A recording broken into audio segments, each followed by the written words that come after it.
नमस्कार दोस्तों, मैं हूं निरंजन कृष्णा और आप देख रहे हैं सब पर नजर।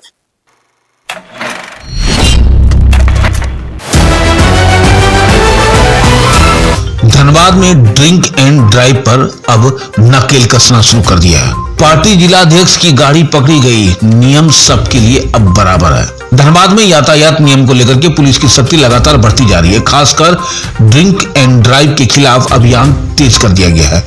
इस कड़ी में बुधवार को एक ऐसा मामला सामने आया जिसमें यह साफ कर दिया कि कानून के आगे रसूख भी नहीं चलता। जानकारी के अनुसार एक राजनीतिक पार्टी के जिलाध्यक्ष शराब के नशे में वाहन चला रहे थे। चेकिंग के दौरान यातायात पुलिस ने वाहन को रोका और चालक की जांच की, जिसमें नशे में होने की पुष्टि हुई।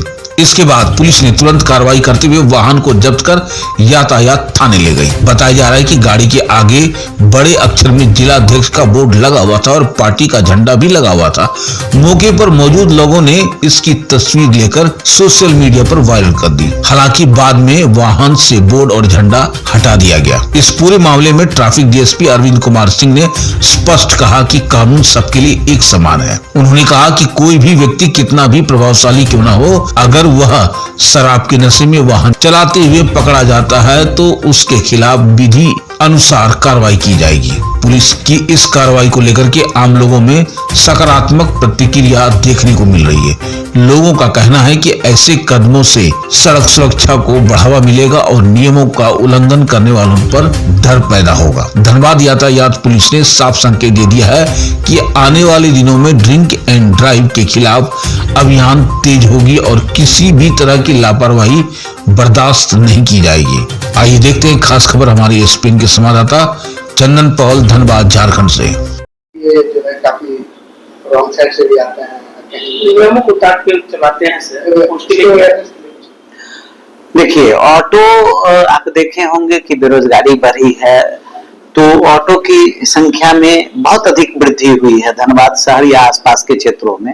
और ये जान लीजिए कि कम्युनिकेशन आने जाने का भी एक सर्वसुलभ साधन जो सामान्य लोगों का है। अब सबके पास तो गाड़ियां नहीं है, तो इसलिए उसकी संख्या भी बढ़ी और उसका पैसेंजर भी बढ़ा है। लेकिन उसमें कुछ लोग हैं जो आप बता रहे हैं सही। अभी हाल में हम लोग परसों अभियान चलाए हैं गोविंदपुर में, तो 20-25 ऑटो को जब्त करके थाने में रखे हैं। देखे होंगे कि इससे पहले श्रमिक चौक पे अभियान चलाए थे तो 60-70 टोटो ऑटो को जब्त किए थे। जब्त करके जो उचित कार्रवाई है उन पे दंडात्मक कार्रवाई, चालान जो काटना है वो सब हम लोग किए। हमारी नजर रहती है लगातार उन पे भी। उन लोगों को अवेयर करने का भी प्रयास किया जाता है, क्योंकि ऑटो टोटो चलाने वाले लोग हैं तो सारे गरीब तबके के लोग होते हैं, चाहे चालक हो या उसका ऑनर भी हो। तो हम लोग उनको अवेयर करते रहते हैं। कभी कभी उनकी गतिविधि जब बहुत ज्यादा डिस्टर्बिंग हो जाती है, अनावश्यक उनके कारण जाम होना या रॉन्ग साइड में चला, या कभी कभी औचक हम लोग ये का भी करते हैं, उनका ड्राइविंग लाइसेंस भी चेक करते हैं और उस संदर्भ में भी कार्रवाई करते हैं और कार्रवाई का परिणाम भी आता है। लेकिन संख्या इतनी अधिक है, अब आप शहर की बात करेंगे तो 10 से 15 हजार ऑटो टोटो होगा। आप रूरल एरिया की बात करें तो गोविंदपुर में कहिए कि 1000-2000 से अधिक ऑटो टोटो होगा। तो ऐसे ऐसे खतरास चली जाइए आप, उस इलाके में होगा। झरिया वाले इलाके में चल जाइए, उस इलाके में होगा। तो संख्या काफी है। हम लोग अवेयर करने का भी प्रयास करते हैं, उन पे कार्रवाई करके उनको सही दिशा, सही डायरेक्शन देने का, ताकि वो ट्रैफिक रूल्स फॉलो करें, वो ड्राइविंग लाइसेंस रखें, ओवरलोड नहीं करें, पैसेंजर की अधिक संख्या नहीं लगाएं। वो अभी आप चर्चा किए कि रॉन्ग साइड का कई जगह वो भी प्रैक्टिस देखने को मिलता है। रॉन्ग साइड वाली कुछ गाड़ियों को पकड़ के हम लोगों ने भेजा भी है। लेकिन हमारा उद्देश्य उनको ट्रैफिक रूल्स फॉलो करने का है।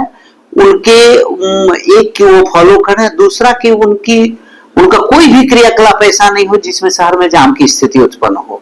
जैसे आप चले जाएंगे बैंक मोड़, जेपी चौक वाले इलाके में, तो देखेंगे कई बार हम लोग कार्रवाई किए हैं, इसके बावजूद भी धीरे धीरे खड़ा करते करते चौराहे के पास तक ले आते हैं, जबकि वो चाहे तो एक लाइन में खड़ा करके और पैसेंजर को ले सकते हैं।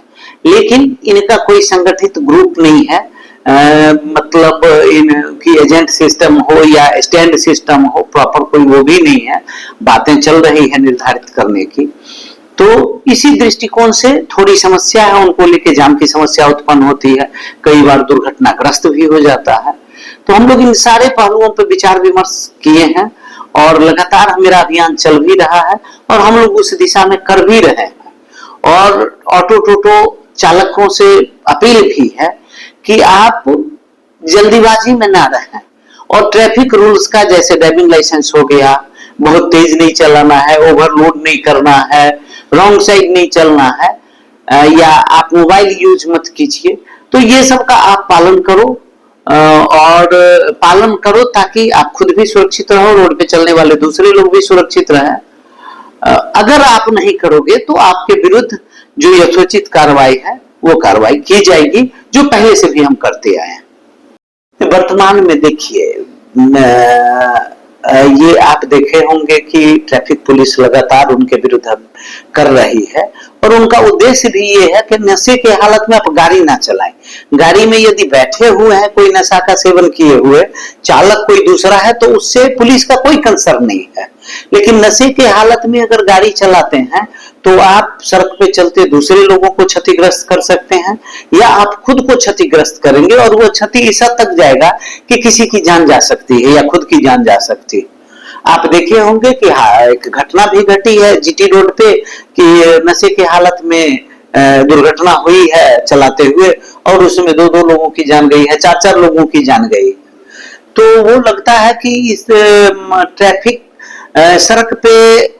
सड़क सुरक्षा के दृष्टिकोण से लोगों की जान नहीं जाए, इसलिए हम लोग उसमें सख्ती बरतते हैं कि नशे की हालत में आप वाहन नहीं चलाएं। निश्चित रूप से थोड़ी सुधार हुई है उसमें, अपेक्षाकृत जितना अधिक होना चाहिए उतना नहीं हुआ है, तो इसके लिए लोगों को जागरूक होना होगा। अन्यथा मेरे तरफ से जो कार्रवाई दंडात्मक चल रही है, उनके विरुद्ध जो कोर्ट में हम लोग प्रतिवेदन भेजते हैं, गाड़ियों को जब्त करते हैं, तो वो कार्रवाई हम लोग और बढ़ाएंगे ताकि लोगों में सुधार आए, कहीं ऐसा किसी के गाड़ी को कहीं नहीं छोड़ा गया।